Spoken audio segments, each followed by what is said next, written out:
To Japan and the tsunami that's sweeping through the northeast of the country right now. Well, the government has so far confirmed some 32 deaths, but that number is expected to rise. It follows the 8.9 magnitude earthquake, which sent a 10-metre high wall of water inland across the Miyagi prefecture.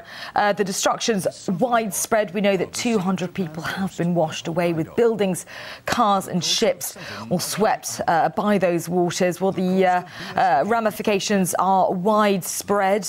A 4.5 magnitude earthquake has now struck Hawaii, and we are expecting residents there to brace themselves for a tsunami to reach its shores within the next few hours. And we will, of course, keep you updated on the developments in the Pacific region.